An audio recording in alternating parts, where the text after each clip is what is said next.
So, we're getting into a very specific type of panic today. Oh, yeah. The absolute worst kind. Right. It's that feeling when you are, say, standing in a line, you're perfectly prepared to speak in English or another language, and then suddenly your brain just completely empties out. That's just a total void. Exactly. I actually have a story about this. A few years ago, I was walking into this really charming little bakery in Paris. And, I had prepared for this moment. I literally stood outside the door, mentally rehearsing the perfect French sentence to order a croissant. I mean, we've all been there. Rehearsing outside the door is a classic move. Right, because you want to get it right. I had the vocabulary, I had the pronunciation down in my head. I was completely ready. But the second I stepped up to the counter and the baker actually looked at me, it was like someone just pulled the plug. Wow. Total system failure. Complete failure. The beautiful French sentence just vanished. I ended up just standing there pointing at the pastry case like a caveman and mumbled, "One of those, please," in English. Oh, no. In English. Yeah, in English. And the baker gave me this look of like profound confusion and maybe a little bit of pity. That hurts. It really does. Right. But, what you experienced in that bakery, it wasn't just a memory lapse. It was actually a neurological traffic jam. A traffic jam. Yeah, Okay. exactly. I mean, it is incredibly frustrating for language learners because the information is in your head. But when the spotlight is on, the access roads are just completely blocked. We really have to look at the mechanics of working memory to understand why this happens to you. Well, let's dig into those mechanics because it genuinely feels like the brain just decides to go on strike. So if the words are actually in there, what exactly is blocking the access road? So it comes down to the limitations of the prefrontal cortex. That's Yeah. the part of your brain handling active, conscious thought. Okay. And working memory is incredibly finite. Like, cognitive scientists generally agree that we can only hold about 4 to 7 chunks of information at any given time. Wait, really? Only 4 to 7? It's just 4 to 7. So when you are speaking a non-native language, you aren't just communicating a thought. You're managing multiple really intense cognitive processes simultaneously. Right. Because you're doing so much at once. Exactly. You are actively retrieving vocabulary, you're calculating syntax and all the grammar rules, you are physically coordinating your articulatory system, your tongue, lips, vocal cords, just to manage unfamiliar phonetics. And I mean, if you're listening right now thinking, well, I can juggle 4 things, you have to remember you're also reading the other person's body language. You're listening to their response. You're trying to maintain eye contact. Right. That is way more than 7 chunks of information. Precisely. You are hitting absolute cognitive overload. It makes me think of like a massive shipping warehouse. Okay, I like that. Yeah, so your brain is the warehouse, right? And the prefrontal cortex is the forklift driver. Normally, you ask for a word, the driver goes to the right aisle, grabs the box labeled croissant, and brings it to the loading dock. But when you are processing grammar and an accent and listening all at once, you're basically screaming 50 different orders at the driver simultaneously. That is a highly accurate way to visualize it, but it actually gets worse. Oh, great. How does it get worse? Because the real catalyst for the blank mind isn't just the amount of orders you're shouting at the forklift driver. It's the social pressure. Ah, right. The human element. Exactly. If we look at the evolutionary psychology of it, humans are just hardwired to care deeply about social standing. When you are trying to impress a boss or you are terrified of sounding foolish to a native speaker, the amygdala... That's the threat detection center, right? Yes, the threat detection center. Yeah. The amygdala perceives that social pressure as a literal survival threat. Wait, really? The brain literally cannot distinguish between the danger of a Parisian baker waiting for an order and, like, a physical predator. On a neurological level, it reacts very similarly. Yeah. It triggers a mild fight, flight, or freeze response. And when the amygdala fires, it actually restricts activity in the prefrontal cortex. Wow. Yeah, it essentially cuts the power to that conscious analytical part of your brain to route energy to basic survival functions. So in our warehouse analogy, the amygdala just flipped the circuit breaker. The lights go out entirely. Wow. So the forklift driver is sitting in the dark. Totally in the dark. They can't see the complex grammatical structures. They can't find the nuanced vocabulary.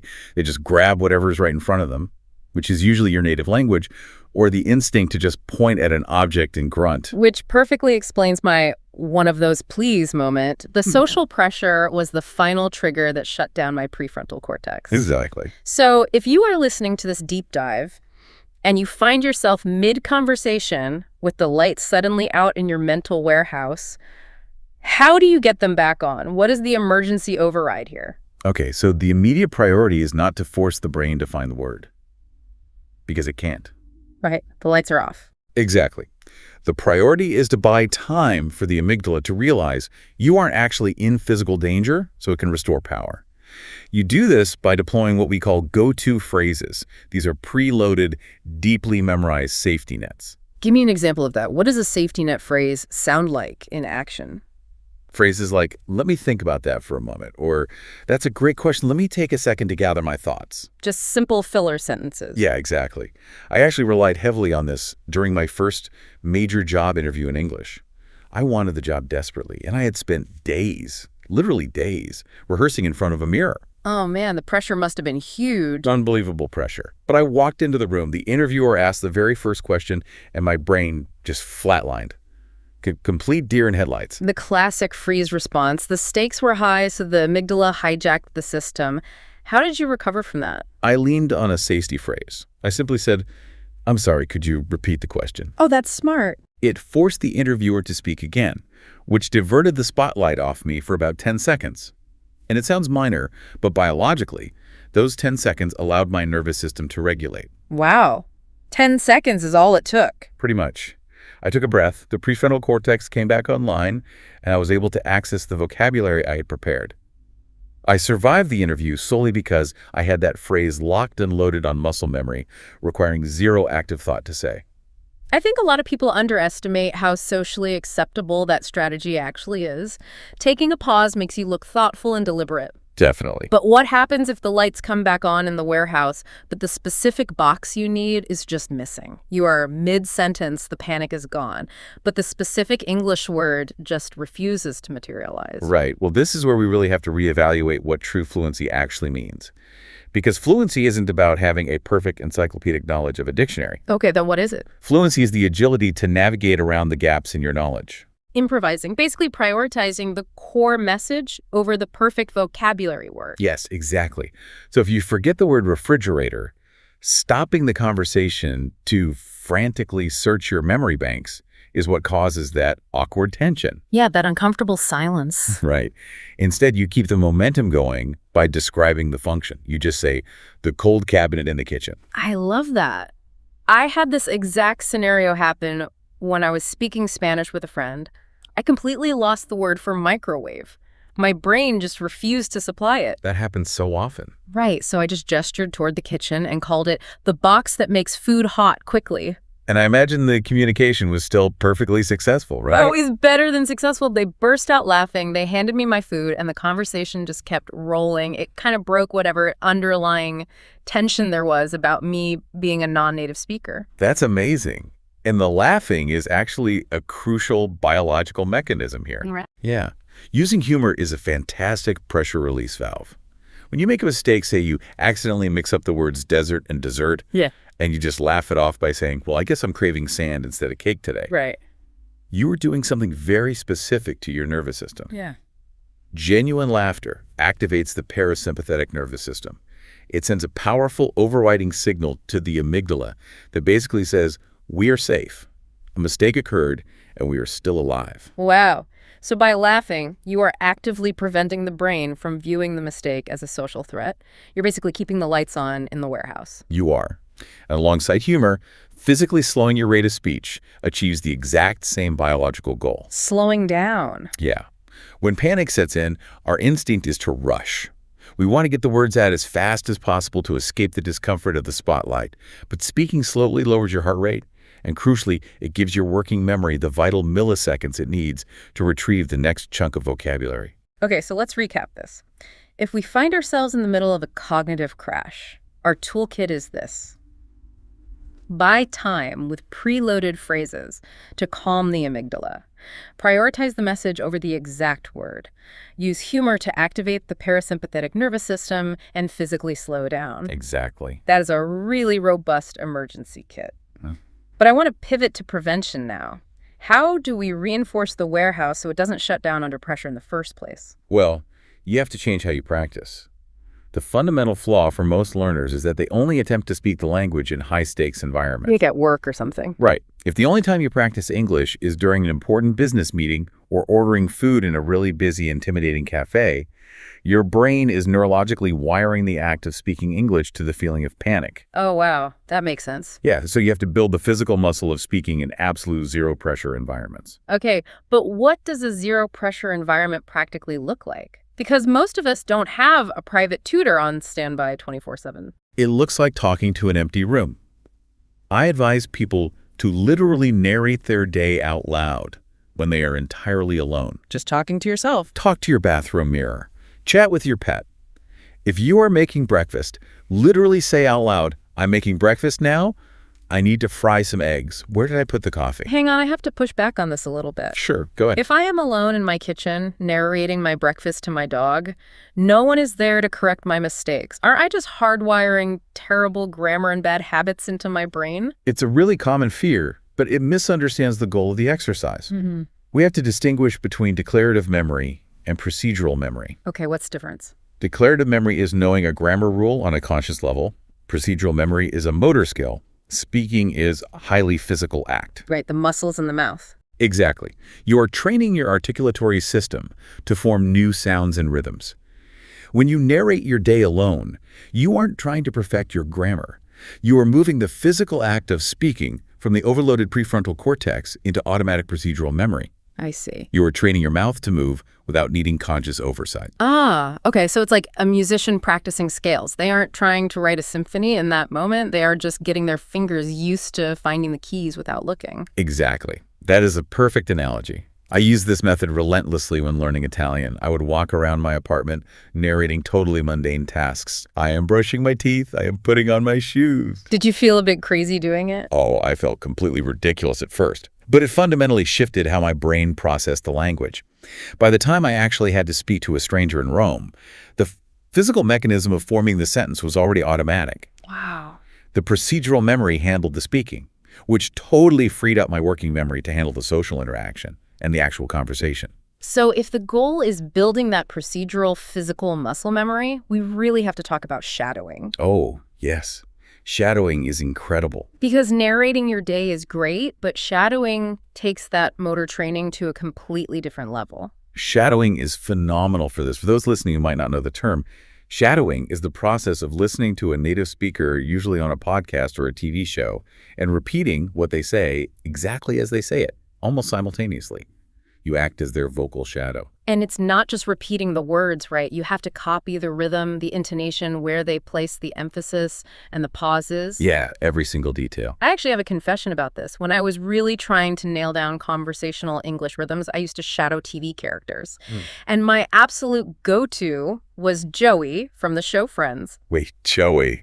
That is actually a brilliant choice for intonation practice. It really was. I would literally stand in my living room and practice delivering his famous line, "How you doing?" over and over again. So that's great. I'd try to match the exact pitch, the slight smirk in his voice, the pacing.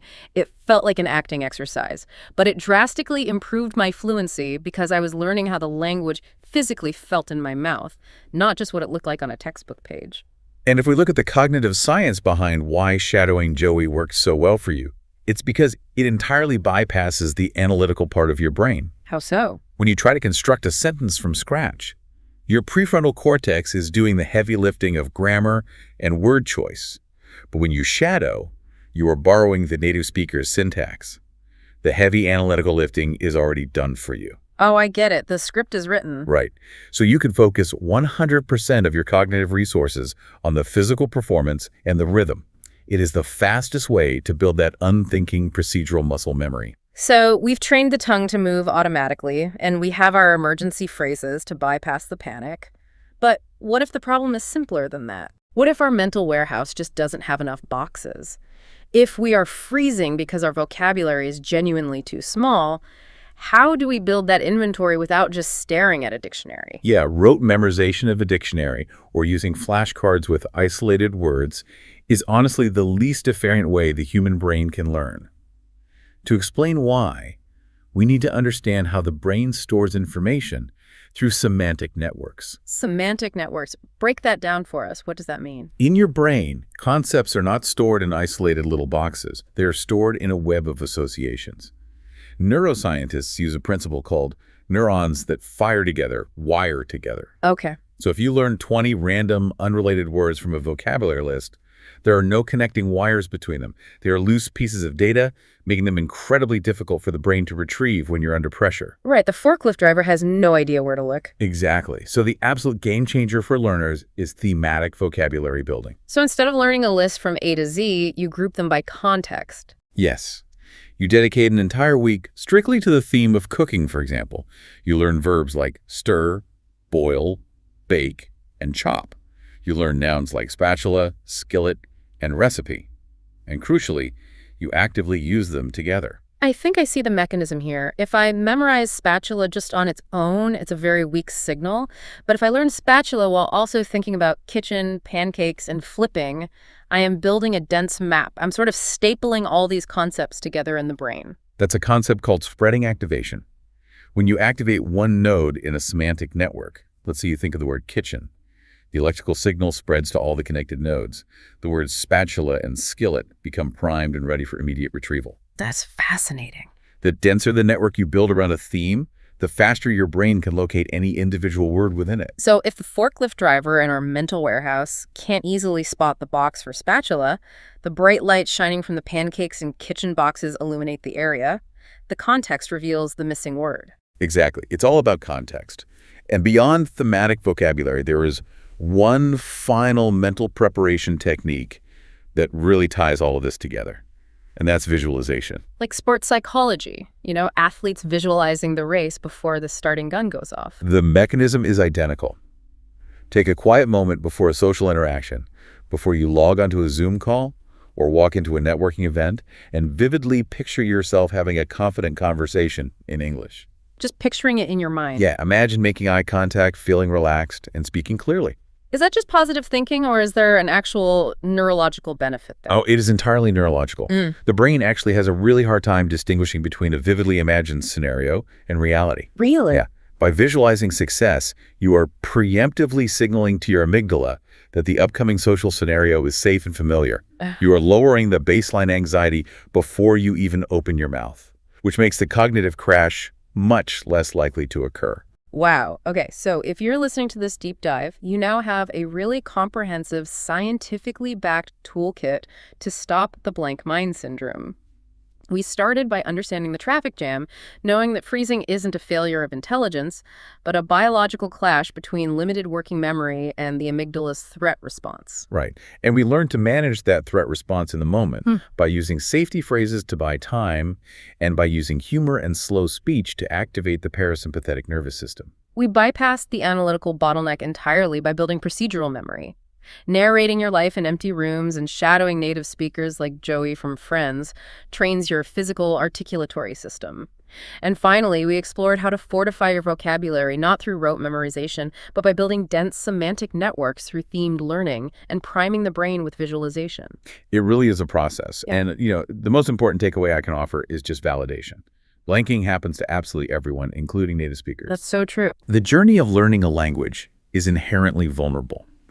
When your mind goes blank or you stumble over a sentence, I want you to reframe that experience. It is not a sign of failure. It is biological proof that you are stretching your cognitive limits, stepping outside your comfort zone, and actively engaging with the world. Proof that you are stretching your limits. I really, really love that perspective. Which leads me to a final thought for you to ponder before we wrap up today.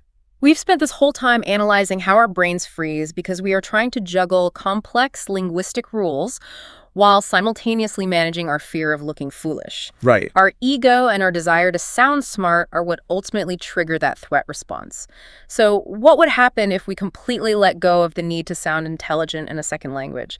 If we intentionally removed our ego from the equation and fully embraced sounding like a messy, enthusiastic beginner, would the amygdala ever have a reason to hijack the system in the first place? That's a great question. How much faster would we achieve true fluency if we stopped trying to be perfect and just allowed ourselves to be understood? Maybe looking a little foolish, pointing at the pastry case, and laughing at ourselves is actually the fastest possible route to getting the croissant. Something to think about the next time you feel the panic setting in.